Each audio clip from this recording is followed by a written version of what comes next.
বন্ধুরা, আজ আমি তোমাদের শোনাবো সেই বিখ্যাত খরগোশ ও কচ্ছপের গল্পটি।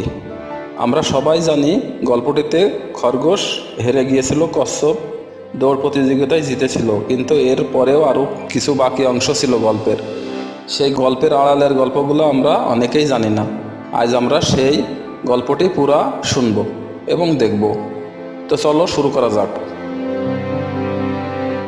এক বনে বাস করত এক অহংকারী খরগোশ আর এক শান্ত ও ধৈর্যশীল কচ্ছপ। খরগোশ তার দ্রুত গতির জন্য খুবই গর্ব এবং অহংকার করত।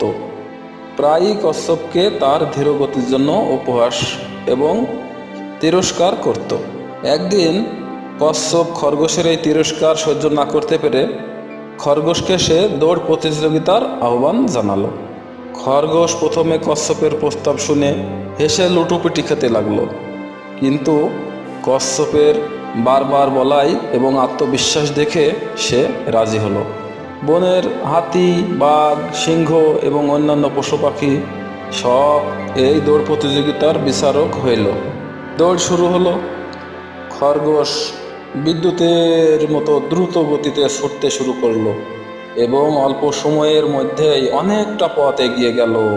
পেছনে তাকিয়ে কচ্ছপকে খুব ধীরে ধীরে আসতে দেখে সে ভাবল, আরে বাবা, এই কচ্ছপ তো আর কখনোই আমার কাছে পৌঁছাতেই পারবে না। এই ভেবে খরগোশ রাস্তার পাশে একটা গাছের ছায়ায় একটু বিশ্রাম নেবে সেই সিদ্ধান্ত নিল। সে ভাবল, বিশ্রাম নিতে নিতে একটু ঘুমিয়ে নিলেই হয়, কচ্ছপ আর কতই বা দূরে আসবে। কিন্তু বিশ্রাম নিতে নিতে কখন যে খরগোশের চোখ জুড়িয়ে গেল সে আর টের পেল না। সে গভীর ঘুমে আচ্ছন্ন হয়ে পড়ল। অন্যদিকে কচ্ছপ অবিরামভাবে ধীরে ধীরে এগিয়ে যেতে লাগলো। সে না থেমে, না বিশ্রাম নিয়ে নিজের লক্ষ্যে স্থির থেকে পথ চলতে থাকলো। দীর্ঘ সময় পর খরগোশের ঘুম ভাঙল।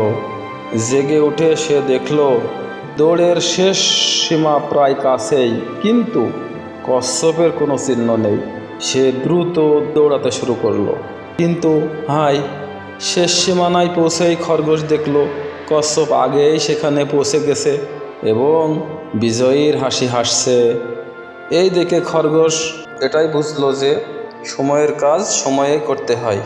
এই গল্প থেকে আমরা শিখতে পারি যে অহংকার পতনের মূল এবং ধৈর্য ও অধ্যবসায় যে কোনো কঠিন কাজকেও সফল করতে পারে। দ্রুত হলেও সব সময় জেতা যায় না, বরং নিয়তির চেষ্টা চালিয়ে গেলে সাফল্য অবশ্যম্ভাবী। বন্ধুরা, গল্পটি কিন্তু এখানেই শেষ নয়।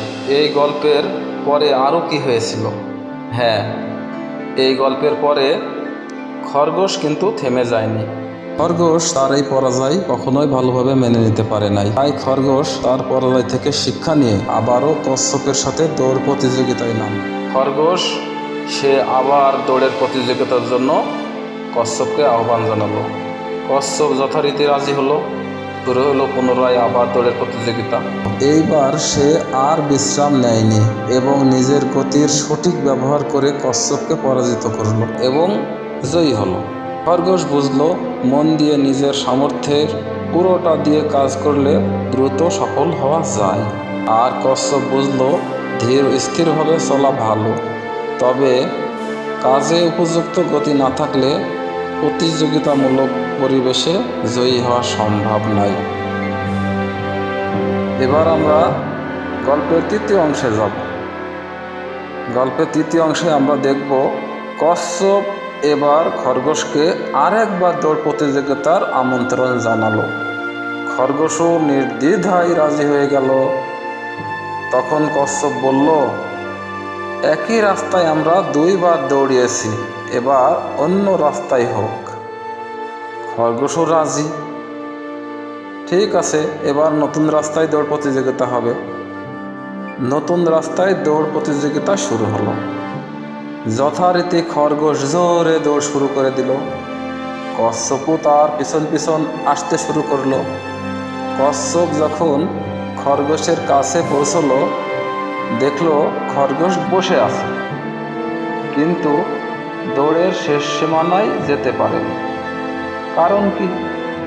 কারণ দৌড়ের শেষ সীমানার আগে একটি খাল আছে। কচ্ছপ খরগোশের দিকে একবার তাকালো, তারপর তার সামনে দিয়ে পাশ কাটিয়ে পানিতে নেমে গেল এবং খাল পার হয়ে দৌড় শেষ করে সীমান্তে পৌঁছে প্রতিযোগিতায় জিতে গেল। খরগোশ বুঝল, শুধু নিজের শক্তির উপর নির্ভর করলেই সব হয়ে যায় না, পরিস্থিতি আর বাস্তবতা অনুধাবন করাই ভীষণ প্রয়োজন। গল্প কিন্তু এখানেও শেষ নয়, গল্পের এখনো একটা পার্ট আছে। তাহলে চলো বন্ধুরা, গল্পের চতুর্থ পার্টটি শুনে আসি।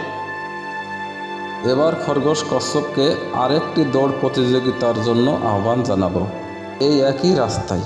কচ্ছপও রাজি, কিন্তু এবার তারা ঠিক করলো প্রতিযোগিতা হিসাবে নয়, বরং এবারে দৌড়টা তারা দৌড়াবে সহযোগী হিসাবে। শুরু হলো দৌড় প্রতিযোগিতা। খরগোশ কচ্ছপকে পিঠে তুলে দৌড়ে খালের সামনে গিয়ে থামল। এবার কচ্ছপ খরগোশের পিঠ থেকে নেমে খরগোশকে নিজের পিঠে তুলে নিল এবং খাল পার হয়ে খালের ওই পারে চলে গেল।